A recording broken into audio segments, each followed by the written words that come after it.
Bonjour à toutes et à tous et bienvenue dans Cinefiles pour une nouvelle critique en duo, en caméra avec Samir de Microciné. Bonjour Samir.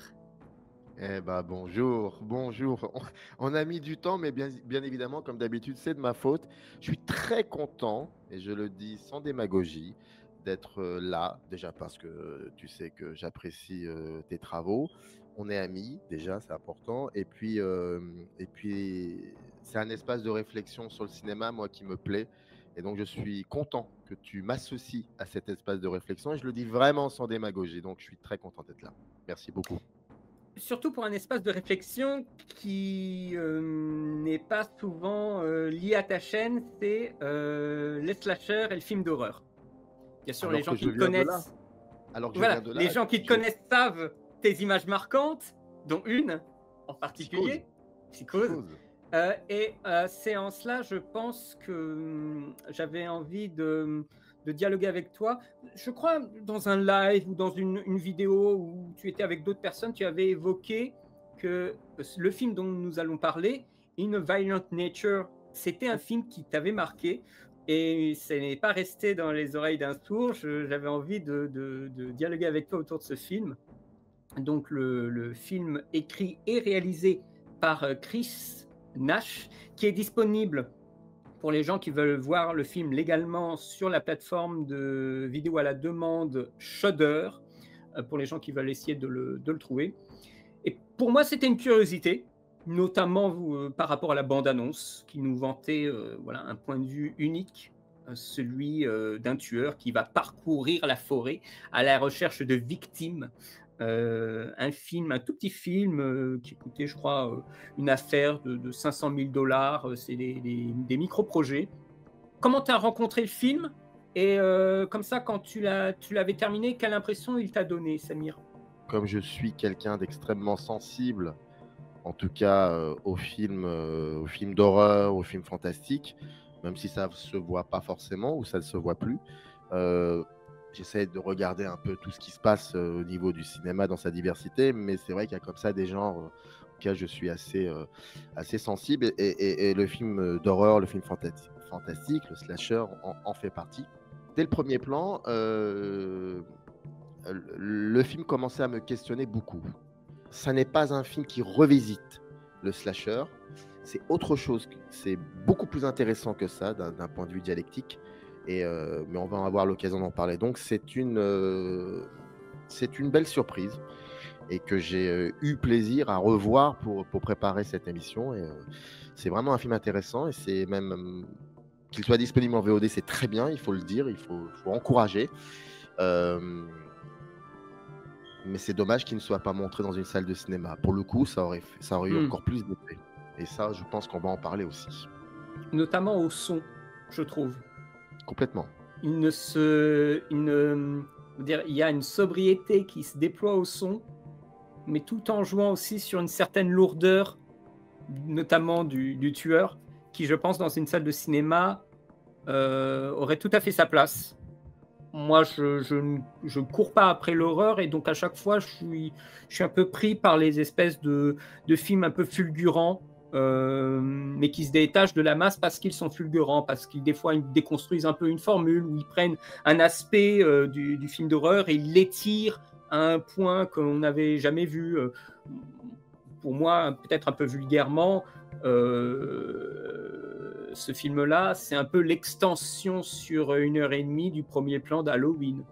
C'est l'idée qui n'est finalement pas forcément retrouvable dans le reste du film de Carpenter, le premier plan, mais que tout d'un coup, on va commencer à voir un petit peu sur une longue durée quel effet ça fait au spectateur, qu'est-ce qu'on peut en retirer aussi en termes d'histoire, et qui t'a après justement retourné un petit peu la crêpe, tout en puisant aussi sur des films de lenteur. Le réalisateur avait dit, je pense à juste titre, qu'il avait été un peu influencé par des films comme Jerry, Last Days, Ah bah, ça se de voit, Gus hein. Van Sant, Elephant. C'est vrai Elephant que, surtout. tu vois, Ouais. ce sont des choses, c'est pas des films qui sont dans mon collimateur, c'est pas des films qui m'intéressent, mais quand le réalisateur a parlé de ces films-là, tout d'un coup, c'était une évidence. Peut-être même plus Last Days que les autres. Quand il se balade comme ça dans la nature, il y a quelque chose de très... le rapport est instantané. Et en même temps, le film, il choisit... J'allais dire, c'est l'identification, je pense qu'on y reviendra, mais d'aller complètement dans un autre terrain, de déconstruire des attentes. Tu disais à juste titre que généralement il ne faut pas trop attendre quelque chose d'un film, il faut le prendre comme il est. Mais là, je pense que le film joue quand même sur une idée d'attente et sur une idée de ce qu'on se fait du film d'horreur. C'est-à-dire que c'est un film qui n'aurait pas pu se faire avant tout ce travail sur les films d'horreur. C'est vraiment un film de réponse. Pour moi, c'est un film presque de réponse, de réaction chimique à peut-être une imagerie trop commune, qui est devenue trop commune, on va suivre des jeunes, on est de leur côté, on est du côté de la fête qui va être arrêtée. Et là, justement, on est sur celui qui arrête la fête. Nous avons le point de vue du tueur. Le point de vue, c'est le tueur. Ça, c'est pas si anodin, c'est pas si évident que ça. Ça veut dire que l'histoire est racontée par le prisme, par les yeux, par les gestes du tueur. Et dans un film d'horreur commun, le tueur, c'est le surgissement de l'effroi dans le réel. Et entre deux surgissements, il y a l'attente, il y a le point de vue de celles et ceux qui vont participer, qui vont se faire massacrer. On les suit, on ne fait que les suivre. Là, c'est différent. Et il y a le placement du tueur aussi. Et il y a le placement du tueur. Parce que dans les films d'horreur, souvent, le tueur, il apparaît derrière quelqu'un, et il apparaît presque comme par magie. Oui. Sauf que là, nous allons vraiment suivre une démarche de placement pour... comme si on aurait presque imaginé, tu vois, une espèce de double lecture entre les gens entre eux. Et d'ailleurs, il le fait même des fois au milieu du point de vue du tueur. Cette séquence où ils sont, tu sais, autour d'un feu de camp, ils sont en train de parler d'histoire, de légendes et tout ça. Et là, on est avec eux. Enfin, la caméra tourne autour d'eux, donc la caméra est hors du cercle. Mais l'idée, elle est là. C'est qu'on va tourner, on est avec eux, on est un peu... Et d'ailleurs, presque, on cherche le tueur derrière eux. Jusqu'à ce qu'ils nous le pointent un peu d'une façon un peu vulgaire, mais on est avec eux, et tout d'un coup après on va suivre un cheminement de tueur tout autour de la maison. Il fait le tour de la maison pour après se placer et faire sa deuxième victime. La première n'est même pas montrée, mais ça crée une tension, une autre tension, le temps qui reste aux victimes. C'est une scène qui est une forme de respiration narrative. Nous faisons la connaissance des prochaines victimes. Nous avons déjà une histoire liée au mythe des films d'horreur. Nous savons que ce sont eux qui vont se faire tuer, et qu'il y aura certainement une survivante ou un survivant, mais très souvent c'est la femme qui est survivante. On pourra l'expliquer ensuite pour quelle raison. Donc nous savons que nous voyons la mort au travail. Et ce qui est très intéressant, c'est que l'un d'entre eux va raconter une histoire. Feu de camp, la nuit, on raconte une histoire. Bon, ça nous rappelle Fog de Carpenter et d'autres films d'horreur. Et là où c'est passionnant, c'est que dans n'importe quel film d'horreur slasher, il y a toujours une sorte de mise en garde de quelque chose qui va arriver. Et pour qu'on comprenne la genèse de cette mise en garde, on raconte le mythe du tueur. Dans les films d'horreur, le tueur, c'est une mythologie. Là, c'est différent. Le tueur, on l'a vu naître. Nous sommes les premiers à l'avoir vu naître. Nous savons qu'il existe. Nous savons qu'il va se passer quelque chose. Eux ne le savent pas. Dans les films d'horreur, le tueur, on l'imagine parce qu'il y aura un moment quelqu'un ou quelqu'une qui va raconter quelque chose. Ou alors il y aura eu un flashback au début du film. Mais on n'a pas vu la naissance du tueur, la naissance d'un point de vue organique. Là, on le voit. on la voit, pardon, cette naissance. On la voit tellement qu'on la voit sortir de la nature, sortir de la terre, comme si cet enfant sortait du ventre de sa mère. C'est exactement ça. En plus, ce qui est très beau, c'est qu'il y a une espèce d'espèce de bâton de bambou qui lui permettait de respirer. Il sort, mais littéralement, de la terre. Donc on voit sa naissance et on devine, de par sa posture, de par ce qu'il représente, de par sa démarche, que cette personne, c'est le tueur du film. Et on avance avec lui. Et quand arrive cette séquence de la scène du feu de camp, c'est quelque chose d'additionnel, c'est supplémentaire. Il nous manquait ce qu'il y a toujours dans les slashers, la mythologie du tueur. Donc, il va y avoir ce moment où on va expliquer la mythologie du tueur. Mais eux, comme nous savons que le tueur est déjà là depuis longtemps. Et il est surtout là parce qu'il est en train de les regarder. Et nous le savons. Donc nous attendons qu'une seule chose, c'est que le tueur surgisse dans ce réel. C'est pas ce qui va se passer. Mieux que ça, il va surgir dans la fiction qui va se prendre en fiction, où à un moment, tous ces personnages décident de se prendre en photo pour marquer le coup. Et dans cette photo, il y a le tueur. Donc ça ramène à une image emblématique qui est Blow Up, où il y a cette scène dans un jardin, un photographe prend en photo une femme et un homme, je crois, si je me souviens bien, et en fait, quand il va s'amuser à regarder la photo de plus près, il verra qu'il y avait quelqu'un qui était caché dans les fougères et c'est le tueur.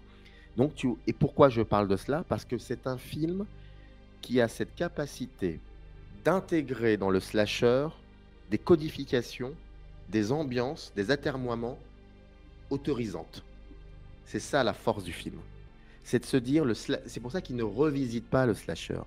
Il l'utilise et ensuite il se démarque en intégrant dans le slasher des choses, des questionnements d'un certain cinéma qu'on n'a pas forcément l'habitude de voir dans l'industrialisation du slasher. Carpenter l'a très bien fait, avant lui, c'est pas le souci. Argento, il n'y a aucun problème.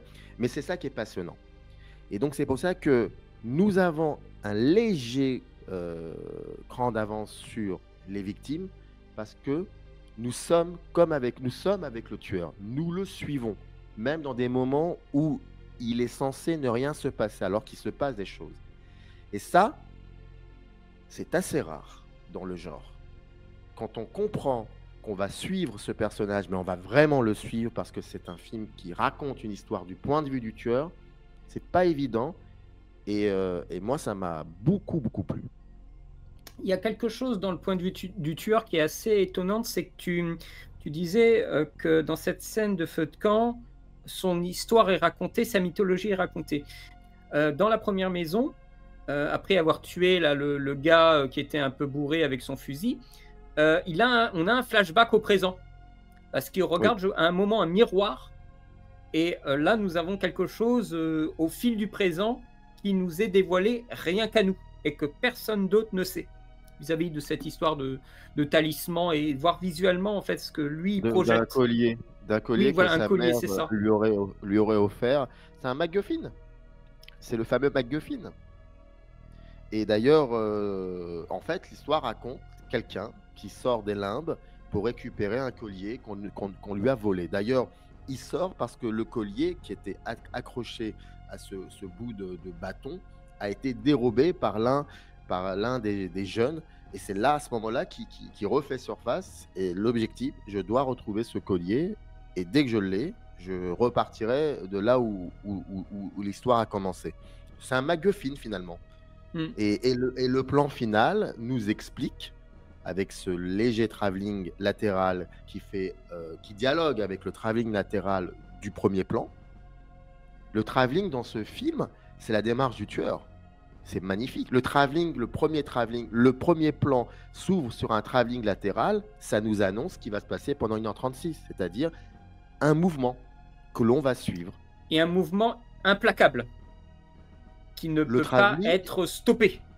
Le travelling est l'arme du tueur. Et à la fin du film, à la fin du film, le dernier plan, avec ce travelling qui se termine, nous montre que c'était le MacGuffin et que les choses sont censées se terminer normalement. Ce dernier plan dialogue avec le plan précédent où l'on voit cette jeune femme qui regarde, qui observe et qui se dit il va se passer quelque chose.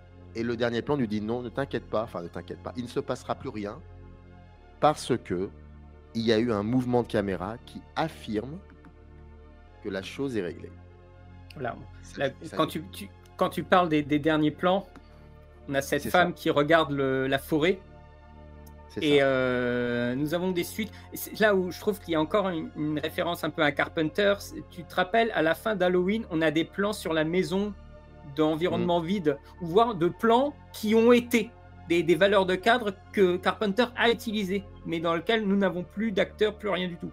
Donc des plans fantômes, où il y a une présence qu'on essaye de voir, de percevoir. Et j'ai l'impression qu'avec ces valeurs-là, que ce soit la forêt, le lac, ça nous renvoie un petit peu à des choses qui se sont passées dans le film, mais comme pour nous dire qu'il y a encore une présence qui est quelque part là-bas, on ne sait pas où exactement. C'est un tombeau d'images. Oui. On a en face de nous un tombeau d'images. Et dans ce tombeau d'images, il y a les archives, il y a l'histoire qui s'est déployée. Et le dernier plan intègre des objets, donc des MacGuffin, des accessoires, dont un qui a servi à tuer, et l'autre dans lequel est accroché quelque chose qui sera le mode final du film. Et ce quelque chose n'est plus là, si on a suivi un peu le film. Ce quelque chose n'est plus là. Donc les choses sont terminées. Alors qu'on a l'impression que le film pourrait durer éternellement, que c'est une boucle de quelqu'un qui tourne en rond dans la forêt éternellement. Enfin, là, je trouve que le film donne cette perspective que il semble aller sans but précis, avoir la possibilité, parce qu'on ne sait pas trop à quoi il pense, de marcher indéfiniment dans la forêt. Et j'ai presque l'impression que à la fin, je le vois mal récupérer ce collier et se réenterrer tu vois ce que je veux dire? Il est libéré, il ne peut plus se rendormir, tu vois. Alors, en effet, il a son collier, mais maintenant quoi? Et maintenant, qu'est-ce qui se passe, tu vois? Mais tu vois ce que les photogrammes que tu as choisis, qui sont d'ailleurs très très intéressants, on ne voit que des cadres. Et ces cadres-là, pour le coup, intégrés à la fois l'épaisseur de la forêt, mais aussi le tueur et la démarche du tueur, qui s'appelle Johnny d'ailleurs. Et cela nous montre que Chris Nash ne propose pas uniquement un décor, mais plutôt une matrice mythologique. Et là, les plans que tu nous proposes, à part le visage de la femme, il y a tous ces plans où on croit qu'il n'y a personne, mais le tueur est toujours là. C'est pour nous montrer qu'il est partout. Et on le cherche. Moi, je le cherchais dans ces images, tu vois. Je me disais, il doit être quelque part. Hein. Mais tu sais pourquoi tu le cherchais? Parce que à partir du moment où une caméra fixe un lieu, mais fixe ce lieu en prenant le temps de le fixer, on se dit, il ne peut que se passer quelque chose. Il ne peut que surgir quelque chose. Eh ben non, rien ne surgit, mais sachez que vous serez toujours aux aguets. Parce que vous vous direz, il va se passer. Il y a un truc qui va partir soit à la droite, à la gauche ou au centre. Moi, c'est aussi ça que je me suis fait, je me suis posé la question. Donc, c'est pire que tout. Et le dernier plan avec ce travelling, qui pendant 1h30, le travelling, c'est l'arme du tueur. Pour moi, c'est vraiment ça. Je me dis, il va se passer quelque chose. Et le travelling renvoie toujours à la marque du tueur parce que ce collier n'est plus accroché à ce bidon d'essence. Collier qui a été accroché par la fille parce qu'elle a compris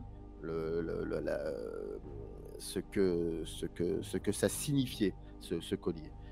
Donc c'est pour ça que c'est vraiment un film passionnant au niveau de son rapport au mythe du tueur, donc au film d'horreur, et c'est passionnant dans la manière qu'il a de se démarquer et d'en faire quelque chose de plutôt personnel. Ça me rappelle à degré moindre, parce que je préfère beaucoup plus celui-ci que le film que je vais nommer là, Dangerous Animals, où il y a un moment où c'est un dialogue avec les Dents de la Mer, c'est sûr et certain. Mais le film se démarque de cela et propose autre chose par le prisme du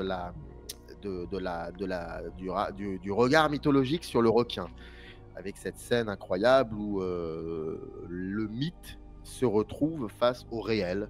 Mais le mythe, c'est pas le requin. Le mythe, c'est cette femme dans l'eau qui regarde le requin parce qu'il regarde le requin comme elle l'a souvent vu dans la fiction, donc dans la mythologie, c'est-à-dire les Dents de la Mer, les choses comme ça. Et le requin est bel et bien réel et lui dit non, les choses ne sont pas autrement.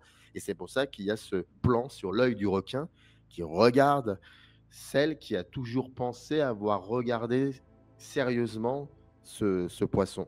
Et donc ça renvoie aussi un peu à ça. J'ai l'impression qu'il y a comme ça des auteurs, des autrices qui sont sont soucieuses de savoir d'où ils viennent, leur ADN cinéphile, et ils revendiquent cet ADN cinéphile. Ils n'en ont pas honte, mais ils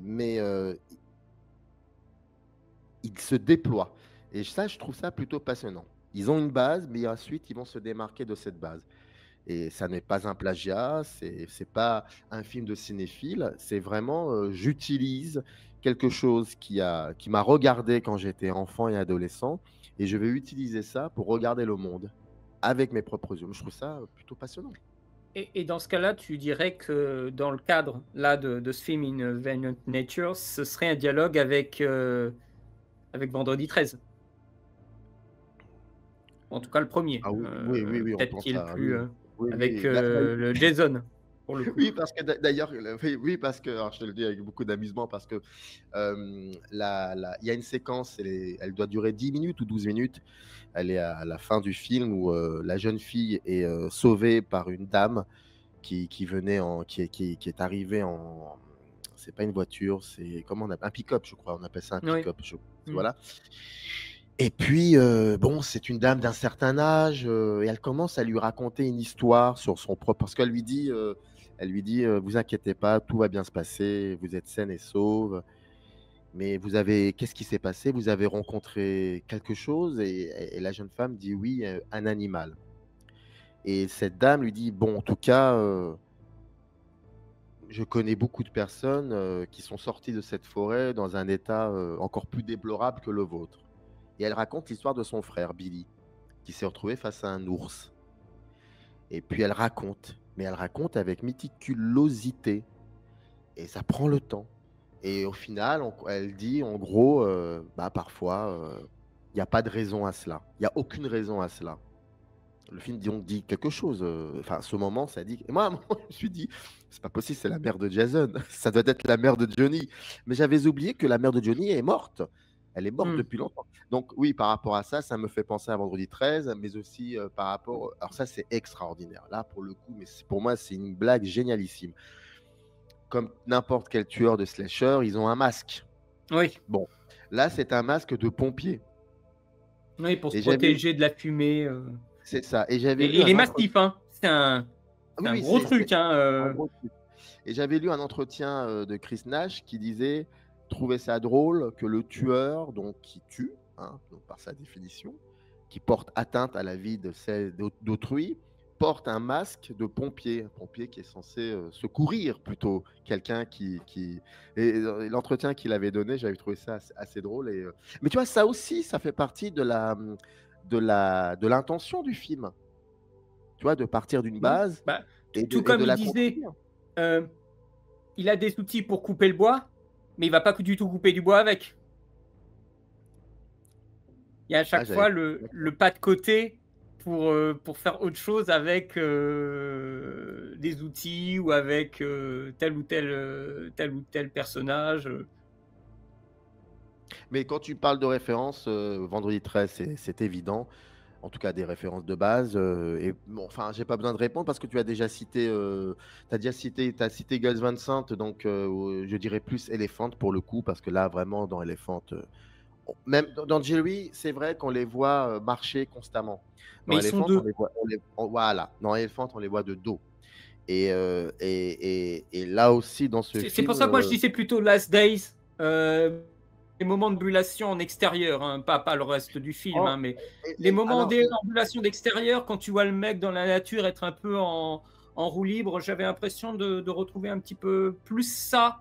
Mais je pense plus parce que c'était lié à la nature que les fins où nous sommes dans un environnement d'école, avec tu vois, un environnement aussi sonore qui me semble pas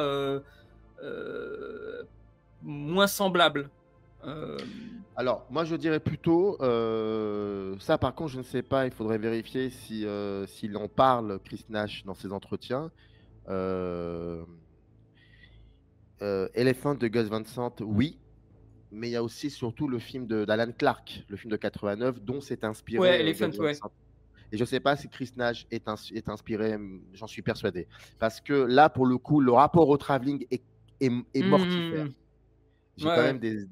des bribes de Ah oui, souvenirs c'est de je travelling l'ai vu avec. récemment. C'est incroyable, hein.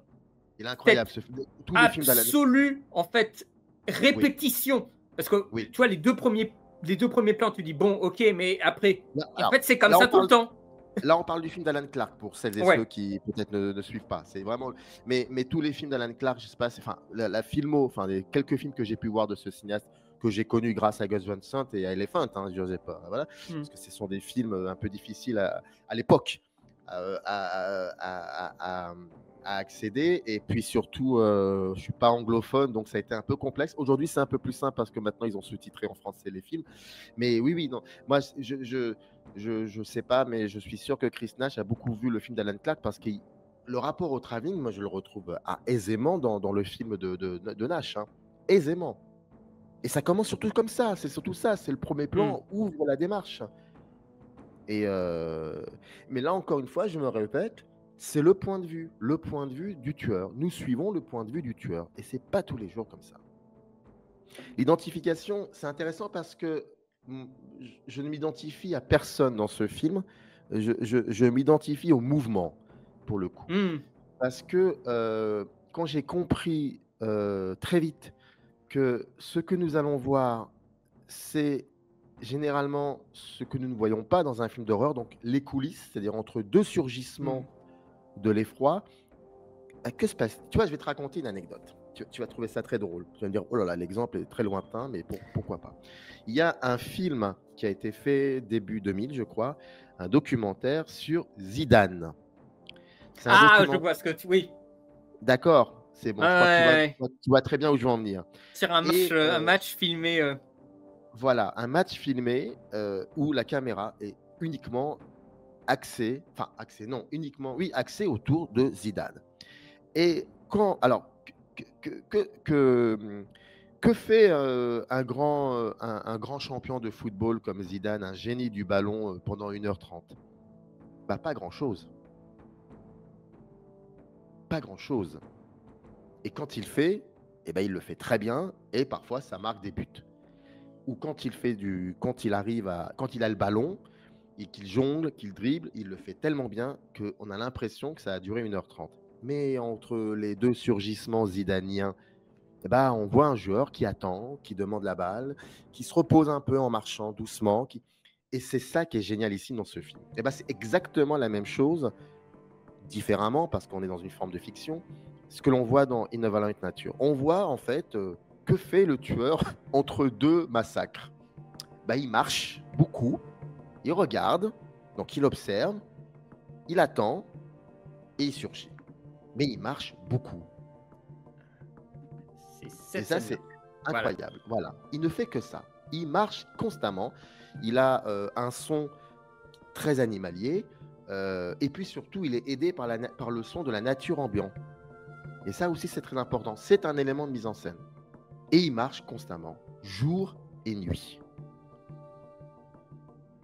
Et en cela, je trouve que c'est une espèce de documentaire sur un tueur dans une fiction. Que fait un tueur entre deux surgissements de l'effroi?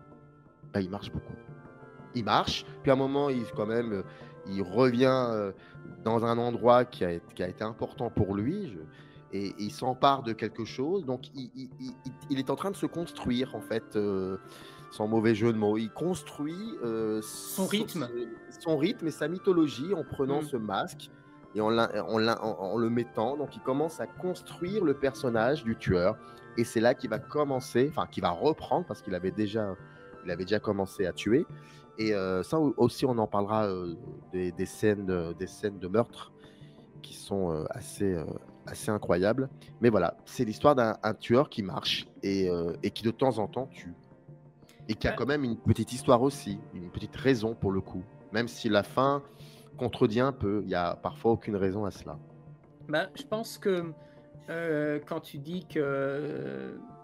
Enfin, quand tu parles de son mode opératoire, que quand il fait la violence, elle est particulière. Moi, je trouve qu'elle ressemble un peu à ce moment où on a ce gros plan sur le visage du tueur, donc sans le masque, qui est en train de jouer avec une petite voiture, qui est un porte-clés. Et en fait, pour moi, j'ai l'impression que c'est un peu ça ce qu'il fait avec ses victimes. Ce qui va commencer à les dépioter, à les couper en morceaux comme des Legos. Moi, je trouve la femme qui fait du yoga, il s'en amuse. On n'est pas loin du slapstick, hein. C'est-à-dire faire rire par l'absurdité de la violence physique. Moi, j'ai toujours un peu de mal avec l'idée de rire d'une violence aussi énorme. Hein. Ouais. J'ai comme ça. Mais je peux l'entendre que les gens se sont tapés des barres devant Terrifier 3. Hein. Je peux imaginer ça. Bon, moi, ce ne sera jamais mon cas. Mais la violence, quand elle arrive, elle est assez mécanique. Et en même temps, il y a quelque chose de très... Et il ne s'agit pas d'avoir un plaisir de moralisateur, tu sais, comme le font pas mal de slashers. Hein. L'ordre moral doit être établi. Mais là, je trouve particulièrement vraiment avec la femme qui fait du yoga, le tueur s'amuse avec elle comme un petit jouet qu'on manipule dans tous les sens pour faire à peu près ce qu'on veut. Chose aussi qu'il refait avec quand il est dans l'espèce de scierie où il coupe du bois. Je sais pas pourquoi.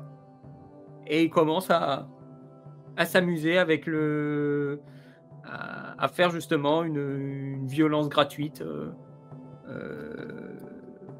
tellement absurde qu'on peut en rire. Et d'où le mot que j'ai utilisé, le slapstick. Mais qui n'est pas fait, une violence qui n'est pas faite sur lui, parce que souvent le slapstick, ce sont des gens qui font leur propre violence sur eux. Mais là, c'est la violence délivrée aux autres.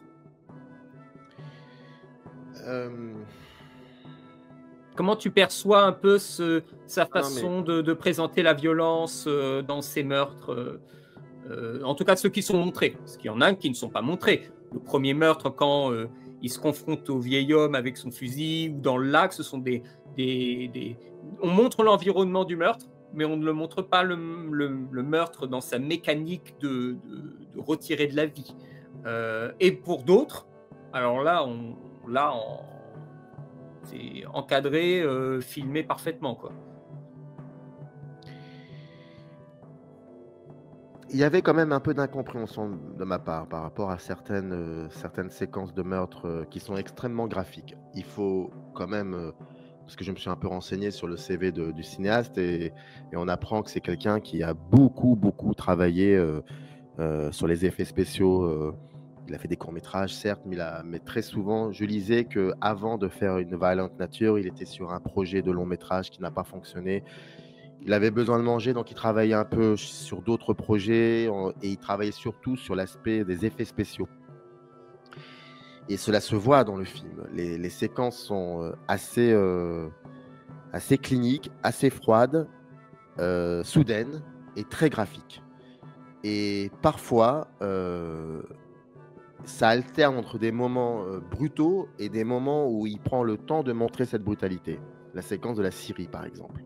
Ou la séquence de cette jeune femme qui se fait massacrer en haut de la falaise, après que nous ayons quand même appris que cette femme attendait sa copine pour avoir un rapport sexuel. Donc là aussi, on pourrait se dire, il reprend certaines codifications très réactionnaires de certains films d'horreur. Voilà. Et parce que, pourquoi je dis ça? On va encore me dire, oh, tu trouves toujours de la politique dans les films. C'est factuel depuis des années. Hein. Non, mais là où je veux en dire, c'est que le film prend le temps de nous montrer, avant l'émergence horrifique, deux femmes qui sont en train de se draguer.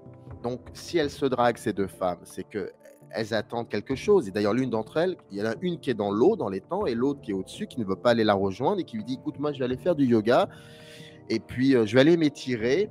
Viens me rejoindre parce que j'aimerais bien que tu m'aides aussi à m'étirer. C'est textuellement comme ça le dialogue. Donc, on sent, on devine qu'il va y avoir une relation sexuelle. Donc, comme dans Les Dents de la Mer, la jeune fille a eu l'outrecuidance de vouloir avoir un rapport sexuel avec l'homme. Bon, le requin est envoyé par je ne sais qui pour punir cette femme. Ça fait rire quand je dis ça, mais c'est ce que je vois. Là, c'est ce que je vois. Mais je vois ça, mais ça ne me dérange pas. Pourquoi? Parce que je me dis que ça fait partie de l'intention du cinéaste, c'est-à-dire toujours de partir d'une base que l'on connaît. C'est le côté Scream aussi, hein, avec la séquence où on leur dit, où un groupe de jeunes regarde un film d'horreur et il ne faut jamais dire en quittant une salle, je reviendrai. Je reviens, parce que tu ne reviens pas jamais. Séparons-nous. Séparons-nous. On se dit tout le temps, mais pourquoi ils se séparent? C'est vraiment des... Et là où je veux en venir pour le coup, c'est que certaines mises à mort, parce que c'est vraiment des mises à mort, hein, certaines mises à mort dans ce film, finalement, c'est là où je veux en venir, c'est qu'elles partent toujours d'une image finale. Et ensuite, Chris Nash reconstruit cette mécanique pour y parvenir. La séquence de la falaise. Qu'est-ce qu'on voit? Il y a cette jeune femme qui est en train de faire du yoga et le tueur que l'on suit avance, non pas de manière nonchalante, mais vraiment un pas très alerte, fait du bruit quand il marche, et ça c'est quelque chose, je me suis posé la question pendant 1h30. Mais comment il faut pour ne pas l'entendre arriver? Parce qu'il fait du bruit, le film nous montre ça, nous le fait écouter, entendre. Et puis il s'approche, elle l'entend à ce moment-là, mais elle est de dos. Et lui, il filme la jeune femme de face, et en arrière-plan, on voit Johnny arriver, et elle lui dit « Ah, je savais que tu allais venir », en pensant que c'est sa copine, mais elle ne sait pas que sa copine vient de se faire, non pas massacrer, parce qu'on ne voit pas vraiment, parce que il reprend la scène des Dents de la Mer, et c'est très beau en même temps, parce qu'il filme l'étang en plan large. Sur une grande durée aussi. Sur une grande durée, très important ça. Et tout au bout, on voit cette jeune femme en train de se baigner. Et puis, elle a ce bruit. Oh! Et elle coule. Le mec, on voit le mec descendre dans l'eau. Et le plan suivant, remonter. C'est ça, comme un requin. Et donc, revenons à cette femme sur la scène, en haut de la falaise. Et elle se retourne et elle voit le gars qui arrive. Elle crie. Elle décide de s'échapper, mais comme... Elle est tétanisée, en fait. Elle est tétanisée, donc elle pourrait partir à gauche ou à droite, mais elle préfère aller tout droit, parce que généralement, on pense que la solution est toujours devant nous, et non pas à droite et à gauche. Et elle s'aperçoit qu'elle est piégée, parce que si elle continue, elle tombe.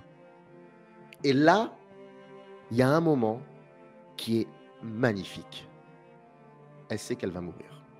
Donc elle se retourne, et elle préfère ne pas sauter. Elle préfère ne pas mourir en sautant, mais préfère mourir, se faire tuer par le gars. Et c'est ce qu'il fait. Donc déjà, et c'est là où je veux en venir, il part d'une image finale. L'image finale, c'est qu'elle sait qu'il va mourir. Nous savons qu'elle va mourir. Mais ensuite, il reconstruit pas à pas la mécanique pour y parvenir, c'est-à-dire que après l'avoir embrochée, il va faire autre chose. Il va continuer à la tuer. Et en fait, il va faire en sorte que son visage, pardonnez-moi, traverse son ventre. C'est terrible. C'est ça la mécanique pour y parvenir. Et ensuite, plan large de la falaise, il la jette. C'est terriblement cynique. C'est-à-dire qu'elle ne voulait pas mourir en sautant de la falaise, elle savait qu'elle allait se faire tuer, mais au final, il l'a fait tomber quand même du haut de la falaise. C'est là où je veux en venir. C'est ça, une mise à mort qui part d'une image finale et qui se reconstruit pas à pas avec la mécanique pour y parvenir. C'est très intéressant, ça. Il se peut que cette image finale, il l'ait déjà eu avant de faire les plans précédents, parce que de ce que j'ai cru comprendre, il a dû reshoot 70% du film. Pour des raisons d'acteurs qui n'avaient pas pu assurer le tournage. Et donc, je pense qu'il y a certaines choses qu'il a gardées. Je ne suis pas censé le savoir. Ça, moi, en tant que spectateur. Tu vois ce que je veux dire, moi, en tant que spectateur. Bien sûr. Mais là, en tant que critique, les choses, elles sont, parce que tu parles justement de mécanique et de comment il ferait, en tant que critique, moi je te le dis, si en effet il y a tant de plans qui sont partis aux oubliettes et qu'il a dû refaire la quasi-totalité de son film, je pense qu'il y a en effet des images finales qui s'est gardé en tête et qu'il a après recréé d'une façon plus affinée, parce que les choses avant ne lui satisfaisaient pas, hein, pour arriver justement à cette image finale. Oui, mais en tant que critique, moi je reste dans le film. Donc Oui. je me base sur ce que le film montre. Je ne peux pas imaginer qu'il s'est passé des choses hors coulisses. Et j'ai même envie de te dire que cela ne m'intéresse pas. Tu vois, c'est ce que le film montre. Et le film montre quelque chose que je trouve vraiment passionnant pour le coup. Oui, mais pour réfléchir sur les mécaniques qui amènent à la création de ces images, moi je suis intéressé justement d'avoir ce genre d'information qui me permet de me remettre un peu en perspective avec le recul. Là, je suis d'accord. Un peu comment ça s'est passé et comment on arrive, parce que tu sais que moi je suis monteur, je suis aussi intéressé par la fabrication des films. Exactement. Et comment on arrive à ces images ou à ce processus qui amène à la fin de la séquence. Il se peut en effet que ça lui était bénéfique de refaire son film.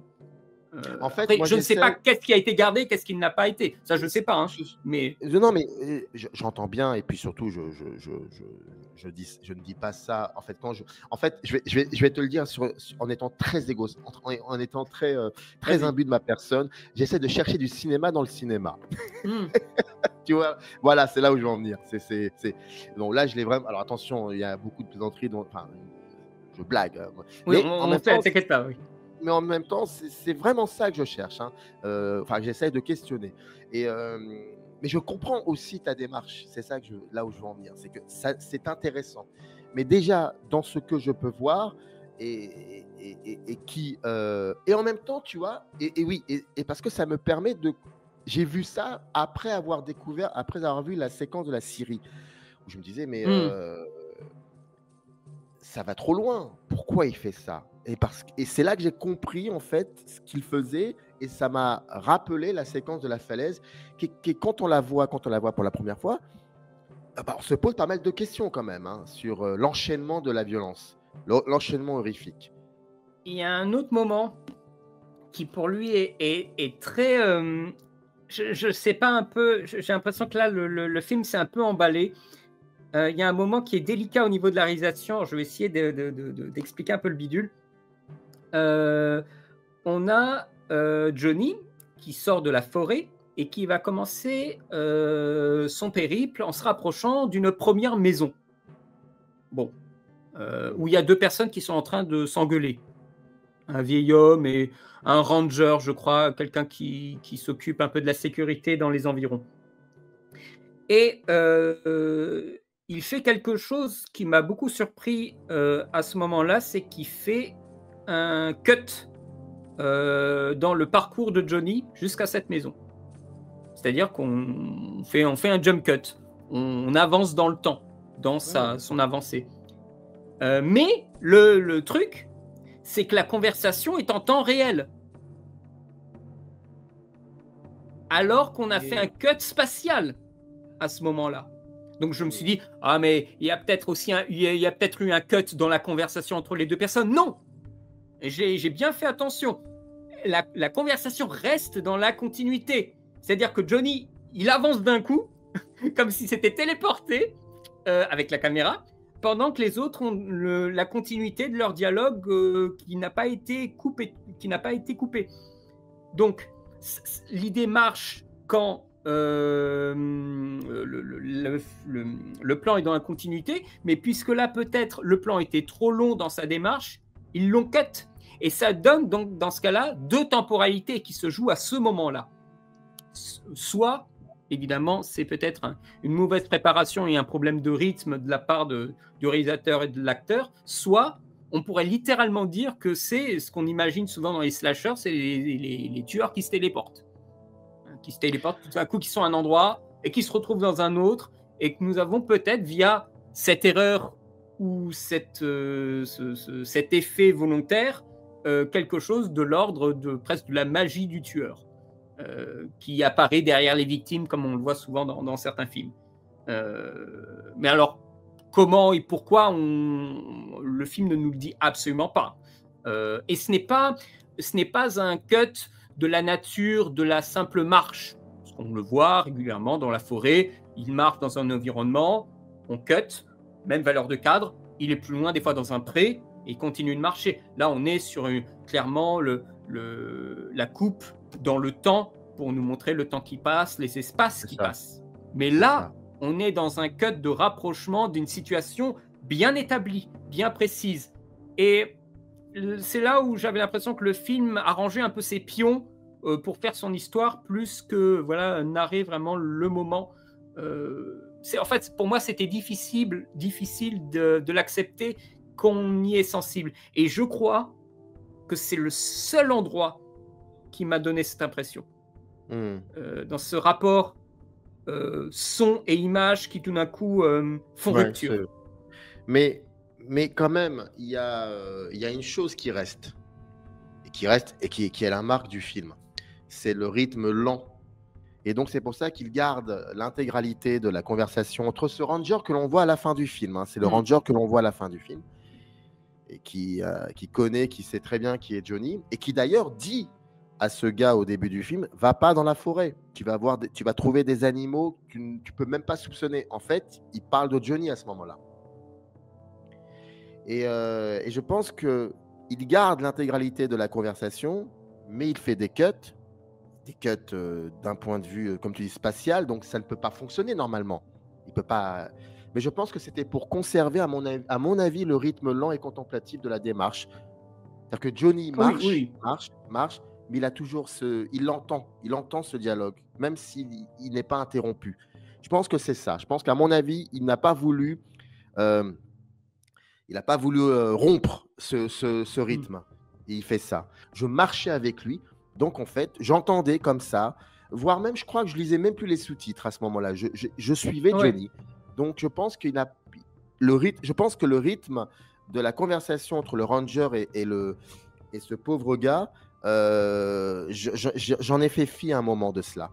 Le rythme du film épouse la démarche de Johnny et non pas ce que l'on entend ou ce qu'il pourrait entendre. Donc je pense que c'est pour ça, à mon avis, qu'il fait ça. Tu parles de marche. Moi, j'ai beaucoup aimé la rigueur avec laquelle il cadre Johnny toujours de la même façon. Le tueur est implacable, inflexible et comme une sorte de grand golem, le mythe du golem mais mort-vivant. Lui ne change pas.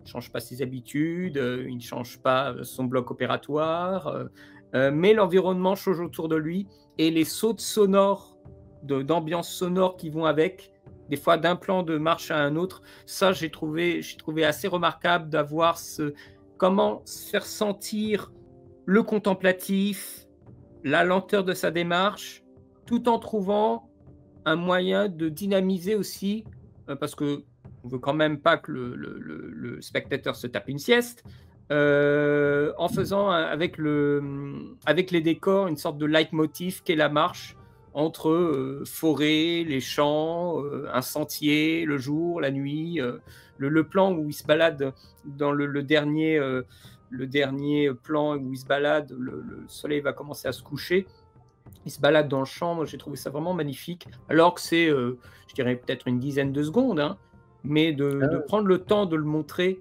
de montrer, comme tu disais, ces coulisses, cet interstice entre deux séquences qui sont des séquences communes de beaucoup de slashers, mais d'avoir vraiment cet interstice où la nature s'exprime pleinement dans son son, et une nature qui n'est pas non naturelle. Je veux dire, on entend les oiseaux, c'est un bruit de forêt qui est le plus commun possible. C'est pas une forêt sans bruit d'oiseaux, sans bruit de vent. C'est quelque chose qu'il a voulu vraiment insérer dans un environnement que nous pouvons tous vivre. C'est-à-dire au son, encore une fois, il y a cette différence son-image. Au son, tout semble normal. À l'image, c'est l'éléphant au milieu de la pièce dans ces cadrages-là. Ouais. Et pendant toute la durée du film. Là, vraiment, entre le premier plan Ouais. de ce diaporama et le dernier, on a tout le film qui a été balayé, en fait. Il manque quelque chose à cette nature qui a été, comment dire, habitée pendant le reste du film par Stuart. Ouais, c'est ça. C'est c'est que, c'est que pendant 1 h 15, pendant 1 h 10, euh, le film nous a donné la possibilité d'accompagner ce personnage malveillant. Euh, mais mais c'est là, c'est à ce moment-là, au bout de 1 h 15, qu'on s'aperçoit que qu'on fait partie intégrante du cadre avec ce personnage. Qu'on a suivi quelqu'un qui nous a guidés finalement, qui nous a accompagnés dans ces projets meurtriers. Et qu'on a besoin de lui parce que sans lui, le film n'existerait plus. Et pendant 15 minutes, le film nous dit si, je continue d'exister sans lui. Et c'est pour ça qu'on est très troublé par ce dialogue, parce qu'on n'a pas l'habitude, très peu de dialogue dans ce film. On n'a pas cette habitude-là de voir quelqu'un qui va dire quelque chose de très profond. On en oublie un peu. Enfin, on voudrait pas oublier ce personnage principal. Et en fait, on s'aperçoit que les 15 minutes sont peut-être un peu trop démonstratives pour le coup par rapport à ce que le film nous a habité pendant 1 h 15. Mais quand je vois ces plans-là, tu sais, j'ai l'impression d'être un jeu vidéo. C'est un jeu vidéo pour moi. C'est on suit. Et donc, est-ce que je me suis identifié au personnage? Non, je n'ai pas l'impression. Mais les 15 dernières minutes me mettent dans une situation très inconfortable et je me dis que, en fait, malgré moi, sans que je le sache, j'étais ce personnage. Je me suis identifié à lui. J'ai marché avec lui. J'étais dans une démarche de quelque chose. Et quand la caméra n'était plus sur lui, que cela soit de face ou de dos, mais sur d'autres personnes, je trouvais que ces autres personnes étaient mon hors-champ, en fait. Et j'avais besoin de revenir avec lui. Alors que c'est un personnage qui, je rassure tout le monde, est très loin de mes valeurs. Mais c'est lui qui me guide. C'est lui qui décide où je vais aller. Comme une sorte de témoin impassible? Non, parce que je n'ai jamais eu un moment envie de dire aux victimes, attendez, faites attention, il va se passer quelque chose. Absolument pas. Non, j'étais avec eux. Enfin, j'étais avec lui plutôt. Je le regardais, j'étais devant ma caméra, devant mon ordinateur, et je regardais un live d'un tueur en série. Oui, je vois ce que tu veux dire, oui. Tu vois? Voilà, c'est un live d'un tueur en série. On va suivre un tueur en série, nous sommes 2 millions à le voir. Et on est là, comme ça, on regarde. Et puis d'un seul coup, les petits moments, les petites pauses narratives nous rappellent que nous sommes avec un meurtrier qui va faire quelque chose. Tu utilisais un mot pour le définir, c'est un personnage malveillant. Il y a un effet de montage à un moment qui le montre comme particulièrement malveillant. C'est le premier meurtre. Le premier meurtre, donc il suit ce vieux monsieur qui s'est pris un piège à loup dans la forêt. Et ce que fait le réalisateur, c'est qu'il va filmer la main du tueur qui se rapproche du visage de l'homme. Et nous allons faire après un match cut.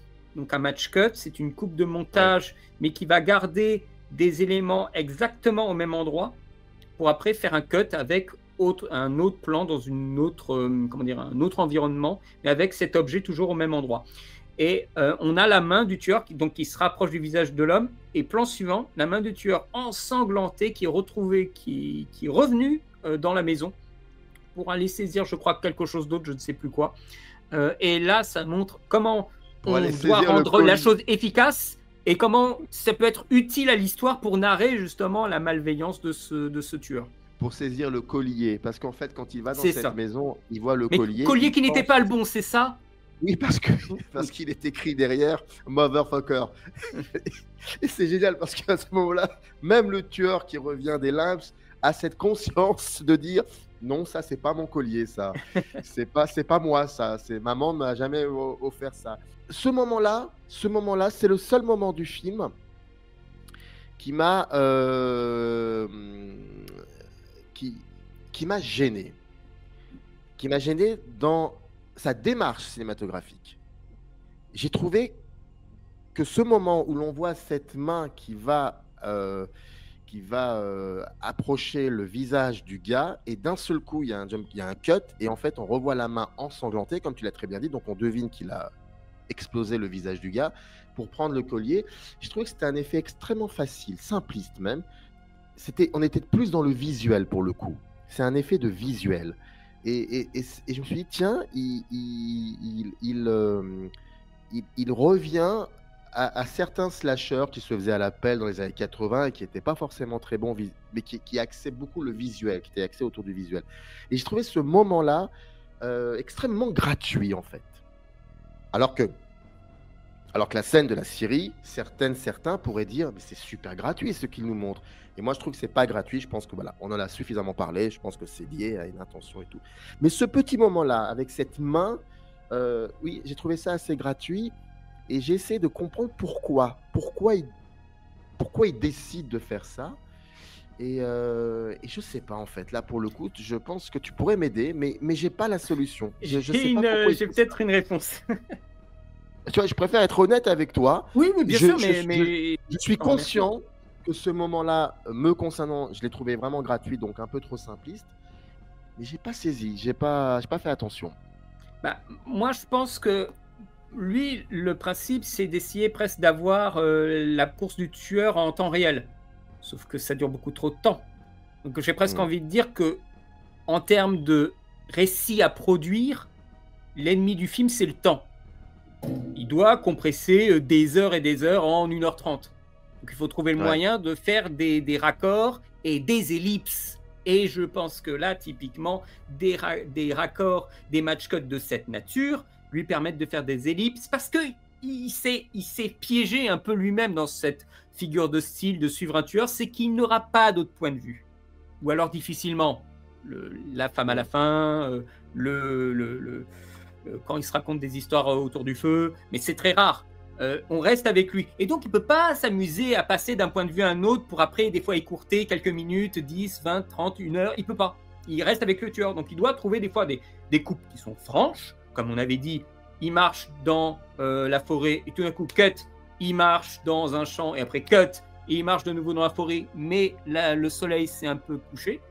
Et puis, des fois, il utilise justement ces figures de style, comme le match cut, là, pour faire des ellipses et aller plus vite à l'essentiel tout en gardant la continuité du personnage. Voire justement couper un peu certains endroits, certaines choses où ça aurait été vraiment là en termes purement de logique de production, ça aurait été galère de fabriquer la mort, ça aurait pris du temps, on aurait préféré se concentrer sur certaines morts plutôt que d'autres. Donc il y a des choix logistiques de production. Je pense que du fait que pour le film en tant qu'objet de production, le temps, il doit le gérer et il doit faire un film court. Je pense que l'utilisation de ces procédés-là sont un peu nécessaires pour accélérer le rythme du film et pour un peu le dynamiser en quelque sorte. Parce que ça réveille un changement de plan pareil, ça prend un peu au trip, quoi. Bah oui. Parce qu'il y a beaucoup de choses sur lesquelles il ne peut pas tirer. Il n'y a pas de musique. Donc, tu vois, dramatiquement, il ne peut pas tout d'un coup donner un boost, en quelque sorte. Ouais. Donc, alors, on a du sound design, on a des mouches. Tout d'un coup, on a des mouches quand elle arrive près des cadavres. Il y a le son comme des chops, des meurtres, des coups de hache, des choses comme ça. Mais généralement, dans beaucoup de fiction, on est vraiment guidé. La fiction est guidée par les impulsions musicales pour accentuer l'attention. Ici, pas du tout. Donc ici, on a le feu de camp, on a les écouteurs. Si à un moment, on a une musique, mais elle est à l'intérieur de la fiction. Donc là, pas de musique. Moi, je trouvais que c'était un bon choix. On laisse, comme je l'avais dit, la forêt s'exprimer. Et ça n'indique rien dramatiquement. Donc on pourrait s'attendre à tout par rapport à une musique qui souvent présage quelque chose qui arrive tu as l'utilisation d'un leitmotiv, d'un thème, d'un personnage avant qu'il ne soit à l'écran, des choses comme ça. Avec la musique, on peut beaucoup s'amuser pour narrer une fiction. Ben ici, il n'y a rien. Voilà. Et on est en forêt avec le tueur et c'est tout. Et le bruit de ses pas, Il y a une séquence où là, le point de vue change globalement. C'est le point de vue de la dernière, de la survivante qui s'enfuit dans la nuit et c'est une séquence très cutée. Et là, le tueur est toujours là, est toujours présent. Il est en train de massacrer le petit copain de la survivante. Il n'arrête pas d'asséner des coups de hache sur le visage. Il est en train de le massacrer. C'est Massacre à la tronçonneuse. C'est complètement cette séquence de nuit quand elle fuit et l'autre il s'est fait voilà, mais dans le ventre. Littéralement, il ne la poursuit pas. C'est son mythe, le son qui poursuit la survivante jusqu'au petit matin où elle finit par tomber et se faire mal et se planter même un bout de bâton dans la jambe. Le point de vue se décale, on va dire, dans le film. On vient maintenant au point de vue de la jeune fille. Et donc ça aussi, ça peut donner du souffle, du liant à ce film. Peut-être parce qu'on a fait, j'allais dire presque, parce qu'on a presque fait le tour, en fait, du potentiel du gars, de Johnny. C'est pour ça que ces films-là sont censés être un petit peu courts. Hein. C'est qu'à un moment, on l'épuise, mais si on l'épuise un peu trop, ben, ça va commencer à se répéter et on va se lasser. Donc là, il a fait, en effet, comme tu dis, un pas de côté. Et c'était une bonne chose de le faire. Ce qui donne voilà, l'originalité, tout d'un coup, la respiration et l'originalité de fin qu'on n'avait pas forcément vu venir. C'est le changement de point de vue. Cela faisait très très longtemps qu'un film d'horreur ne met pas... comment dire, qu'un film d'horreur ne m'est pas autant rendu intelligent. Pour moi, toutes les évidences des films d'horreur sont là. C'est comme un pot pourri. Mais la seule différence que le film opère le rend vraiment unique par rapport aux autres. Et en cela, pour moi, c'est une expérience à aller regarder sur Shudder. C'est un exercice de style sur une idée forte. C'est un film qui fait, voilà, comme on avait dit, son pas de côté pour se rendre un peu plus original, mais je pense qu'on a du mal à percevoir l'entièreté de ce qui est produit en slasher horreur dans une année de cinéma, et je pense qu'il y a beaucoup de choses qu'on ne voit pas, et je pense que dans ce marché, il faut essayer de se distinguer, et chacun y va un peu de sa petite idée, évidemment, pour créer le buzz, parce qu'on est aussi à cette ère-là, malheureusement. Hein. Et je pense que lui, il a choisi quelque chose qui, en même temps, évoque un passé, c'est-à-dire qu'il ne se coupe pas de ce qui a déjà été fait, et en même temps, il nous propose l'étendue d'un point de vue qu'on a rarement vu une poignée de minutes dans les métrages les plus téméraires. Et il fera une suite à ce point de vue. Bon, il y aura une suite. Eh ben, ça contredit certaines choses auxquelles je pensais. Mais justement, c'est comment, en fait... C'est pour ça que, tu vois, moi, quand j'ai vu ce dernier plan, je me dis, on n'aura pas terminé avec lui. C'est un plan, pour moi, c'est vraiment... C'est pas... Toi, c'est intéressant parce que toi, tu l'as perçu comme... Ouais, c'est ça. Terminé. Une histoire terminée. Et moi, je me suis dit, il est encore en vie. En fait, il ne s'est pas arrêté. Il a pris le médaillon, mais il ne s'est pas arrêté. Il va continuer, en fait. Il y a quelque chose qui est plus là, mais il y aura encore une présence dans la forêt. Moi, je ne le vois pas, après avoir mis le médaillon, tu vois, c'est comme le robot qui n'a plus de pile, il tombe comme ça dans la forêt et c'est fini. Non, il y aura encore quelque chose. Et il semblerait, en effet, que peut-être 2026 ou 2027, je ne sais plus quand ça avait été annoncé, il y aura une suite. Quelle nature, si c'est le même tueur ou non, ou si c'est une autre histoire, tu sais. Ah oui, voilà, ça peut être une autre histoire. Nature, tu sais, une nouvelle nature, mais dans un autre cadre Mm. que je sais pas. Hein. Je sais pas du tout la nature de, enfin la nature, le projet que lui il se destine à faire, mais il y aura une suite. Hein. D'accord, bah écoute, on va guetter ça alors. On va guetter ça. Samir, je te remercie de t'être livré à cette discussion autour de ce film. C'était un véritable plaisir, vraiment. Merci de m'avoir invité, de m'avoir donné l'envie de le revoir aussi et de cette conversation. C'était vraiment, vraiment un plaisir. Merci à toi. Et évidemment, nous attendons tous, en tout cas moi surtout, tes prochaines émissions. Qu'est-ce que tu nous concoctes de sûr qui va arriver sur ta chaîne dans les prochains temps? Alors j'imagine au moment où cette émission sera donc en ligne, très certainement pour la mi-octobre, si je ne me trompe pas, eh bien on continue les émissions Tout va bien avec François Bégodeau. On y reviendra avec Emmanuel Burdeau, La Bande des Quatre. L'émission Mauvais Genre aussi avec Romain Rimbaud. Et on continue aussi les émissions habituelles, c'est-à-dire celles où on questionne l'activité littéraire, l'activité sur certains films ou des entretiens un peu atypiques, des choses, des événements un peu spéciaux, des choses comme ça. Donc après, voilà, après, il y a 2-3 autres projets que j'aimerais bien mettre en place, mais ça sera peut-être plutôt au début 2026, mais je prendrai le temps d'en parler, bien évidemment, sur la chaîne. Voilà. Ben, je te souhaite que tout se passe bien et que tu puisses terminer l'année du mieux possible et qu'on essaye tous ensemble de garder un esprit critique et un œil vif sur ce qui se passe Exactement. au cinéma et de garder notre intégrité.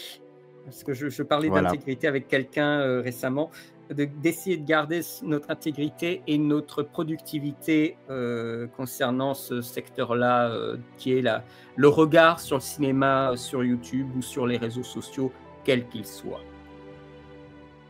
Et d'avoir encore un regard critique, pas forcément que sur le cinéma, mais sur le monde, bien évidemment. Donc je suis entièrement d'accord avec toi. Merci à toi, Valérian. Merci à toi. Nous avons terminé cette critique. J'espère qu'elle vous aura plu, que, encore une fois, vous me voyez en caméra, mais vous ne vous habituez pas à ça, hein. C'est un cas très très rare. Je tiens à le dire, mais j'espère que ça vous aura plu, que voilà, le sujet de film d'horreur, c'est pas forcément un genre que vous voyez souvent sur la chaîne, que ça vous aura plu. N'hésitez pas à bien sûr poster des commentaires, à me suivre si ça vous intéresse, d'en voir peut-être d'autres choses. Vous pouvez jamais savoir ce que je vais mettre sur la chaîne, et c'est précisément sur ça c'est précisément ça qui me plaît. On vous remercie de nous avoir écoutés et on vous dit à bientôt pour de nouvelles vidéos. Allez, salut!